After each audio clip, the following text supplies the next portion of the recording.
ఈ 13th week కూడా మొత్తం బోర్కే బోర్ అన్నట్టుగా నడిచిందనమాట. ఈ వీక్ మొత్తం కూడా అంటే కొంచెం ఇష్టంగా కొంచెం కష్టంగా అన్నట్లుగా బోర్గా అనిపించింది. ఇంకా నేను ఏదైతే టికెట్ ఫినాల్ జరిగిందో అసలు ఆ టాస్క్ చూడంగానే నాకు లోపల ఇట్లా బెల్ ఎవరైతే ముందు వెళ్ళి పట్టుకుంటారో ఆ బెల్ మోగించే క్రమం ఏదైతే ఉందో అక్కడ ఆ ప్లేస్లో పెట్టడం అనేది నాకు ఏదో ఒక చిన్న షో నడిపిస్తున్నట్లు అనిపించింది. కానీ ఇంటర్నేషనల్ ప్లాట్ఫామ్ లాగా అయితే నాకు అస్సలు అనిపించలేదు. ఇంక ఇప్పుడు ఈ వీడియో విషయానికి వచ్చేస్తే ఈ వీడియోలో ఎవరైతే ఓటింగ్లో ఉన్నారో వాళ్ళ గురించి మనం మాట్లాడుకుందాము. అంటే టాప్లో ఎవరు ఉన్నారు, అంటే హై ఓటింగ్లో ఎవరు ఉన్నారు, బాటంలో ఎవరు ఉన్నారు, ఈ వీక్ ఎవరు వెళ్ళిపోబోతున్నారు అనేది జస్ట్ మన క్యాలిక్యులేట్ ప్రకారం మనం గెస్ చేసిన ప్రకారం అయితే మాట్లాడుకుందాము. అలానే ఈ వీక్లో జరిగిన కొన్ని ఇన్సిడెంట్స్ గురించి కూడా మాట్లాడుకుందాము.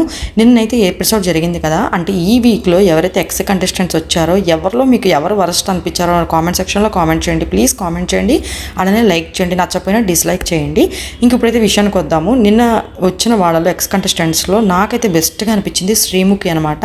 ఆ తర్వాత మానసు, ప్రియాంక, ఈ ముగ్గురు కంటెస్టెంట్స్ అక్కడున్న కంటెస్టెంట్స్కి ఎంతవరకు లిమిట్గా ఎంతవరకు అయితే హింట్స్ ఇవ్వాలి అంతవరకు ఇచ్చి మంచిగా రెస్పెక్ట్గా మాట్లాడి వాళ్ళకి ఏవైతే ఇన్పుట్స్ ఇవ్వాలో అవి ఇచ్చేసి హ్యాపీగా గౌరవంగా వెళ్ళారు.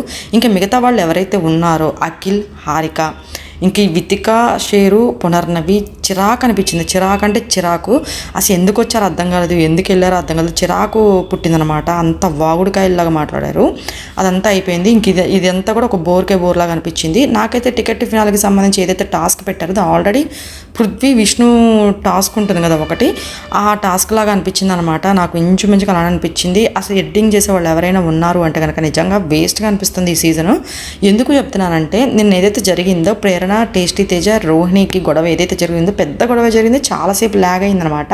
అలానే గౌతమ్ కృష్ణకి, తేజకి ఇలా కొన్ని గొడవలు అయితే జరిగినవి. అసలు దోశ దగ్గర ఏదైతే టాపిక్ ఉందో ప్రేరణ, టేస్టీ తేజ, రోహిణి ముగ్గురికి చాలా పెద్ద గొడవ జరిగింది. నేను అనుకుంటానే ఉన్నాను ప్రేరణ ఖచ్చితంగా అటు వెళ్ళింది, ఖచ్చితంగా ఏదో ఒకటి గొడవ అయ్యిద్ది. ఎందుకంటే టేస్టీ తేజ నోరు ఊరుకోదు, రోహిణికి నోరు ఊరుకోదు, అలానే ప్రేరణ కూడా యాక్సెప్ట్ చేయదు. వాళ్ళు ఏమన్నా కూడా అది ఇంకా ల్యాక్ చేస్తూనే ఉంటుంది తను. ఇప్పుడు ఎన్ని వారాలు అయితే మిగిలి ఉన్నాయి అన్ని వారాల వరకు తను లాగుతూనే ఉంటుంది. సో ఆ పెద్ద టాపిక్ని ప్రోమోలో చూపించారు ఇంట్రెస్ట్గా ఆడియన్స్కి. అలానే లైవ్లో ఇంత పెద్ద చాటభారతంలా జరిగింది, కానీ ఎపిసోడ్లో తీసేశారనమాట. అలానే గౌతమ్ కృష్ణ, తేజ మాట్లాడుకున్న మెయిన్ పాయింట్స్, శ్రీముఖి గౌతమ్తో మాట్లాడేవి, ఇలాంటివన్నీ కూడా కొన్ని మొత్తం కూడా ఎడిటింగ్లో కట్ చేసేసారు.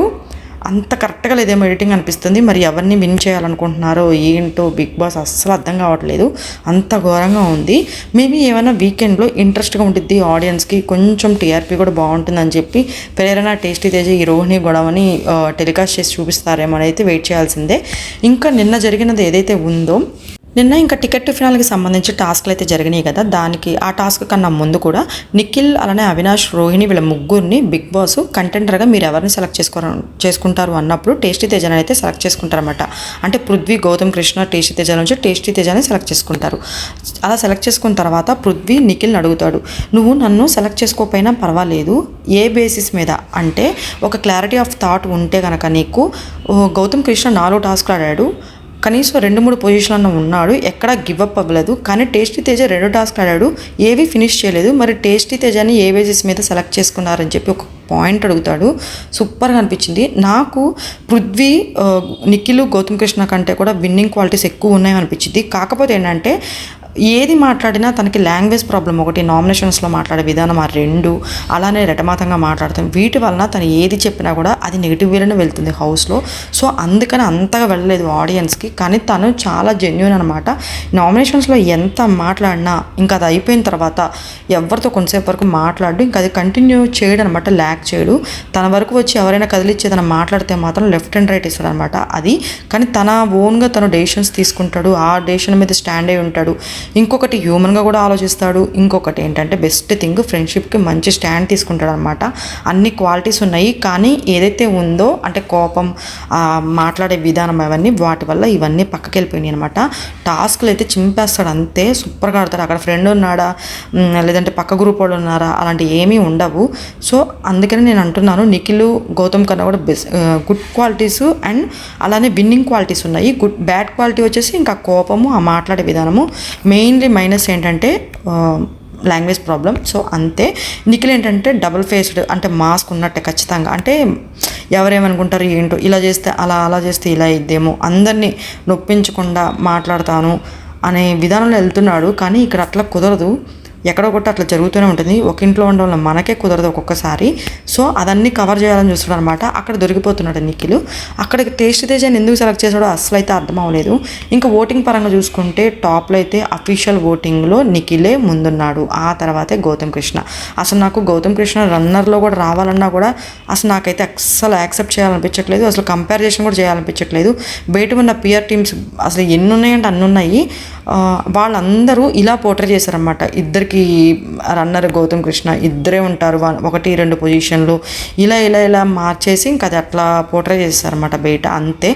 నిజంగా చెప్పాలంటే విష్ణుతో పోల్చుకోవచ్చు, కానీ మిగతా వాళ్ళు ఎవరైతే ఉన్నారో వాళ్ళందరికన్నా కూడా గౌతమ్ కృష్ణ నాకెందుకో అస్సలు సెట్ అవ్వడేమో అనిపించింది. మిగతా వాళ్ళందరూ కూడా సెట్ అవుతారు. గౌతమ్ కృష్ణ రన్నర్గా మాత్రం అస్సలు కుదరదు. కావాలంటే 5th పొజిషన్ ఇచ్చుకోవచ్చు, కానీ అసలు రన్నర్గా అస్సలు కుదరదు అనమాట. ఇంకా విన్నింగ్ అంటే ఒక గుడ్డే కాదు, బ్యాట్ కూడా ఉంటాయి కాబట్టి అన్ని రకాలుగా నిఖిల్ అయితే పర్ఫెక్ట్ అని అనిపించింది నాకు.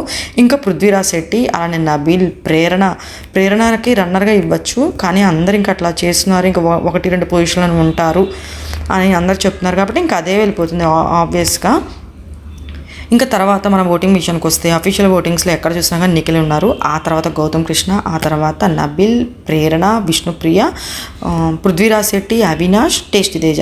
డేంజర్ జోన్లో ఉంది టేస్టీ తేజ. సింగిల్ ఎలిమినేషన్ ఉంటే టేస్టీ తేజ అయితే వెళ్ళిపోతాడు. డబుల్ ఎలిమినేషన్ ఉంటే కనుక Prithviraj Shetty, Avinash ticket to phenol చాలా బాగా ఆడాడు. అవినాష్ అసలు ఆడతాడా అన్నట్టుగా కూడా అనిపించింది. ఆ పజిల్ కానీ ఏవైనా కానీ సుడోకో కానీ ఏదైనా కానీ అసలు అవి ఆడతాడా అనిపించింది. కానీ మంచిగా ఆడాడనమాట బుర్ర పెట్టి.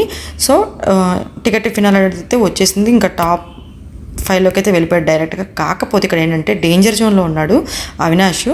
సో అది చూసుకోవాలన్నమాట. ఒకవేళ మనకి బిగ్ బాస్కి ఎంటర్టైన్మెంట్ కావాలి, ఈ 2 వీక్స్ అయినా కావాలి ఉంచాలి అంటే కనుక ఇప్పటి వరకు బిగ్ బాస్ అవినాష్ని కొంచెం నెట్టుకుంటూ వస్తున్నాడు. కొన్ని టాస్కుల్లో కూడా ఫేవరబుల్గా ఉంది కాబట్టే నేను చెప్తున్నాను, ఫేవరబుల్గా ఉన్నారు కాబట్టి ఇప్పుడు కూడా ఎలానే సేవ్ చేస్తే కనుక ఖచ్చితంగా పృథ్వీరాజ్ సెట్ అయితే వెళ్ళిపోతాడు.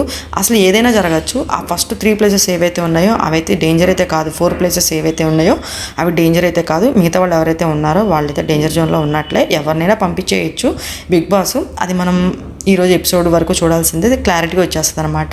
ఇంకా మరిన్ని మోర్ అప్డేట్స్ నేను నెక్స్ట్ వీడియోలో కలుస్తాను. అప్పటి వరకు don't miss it. Thank you.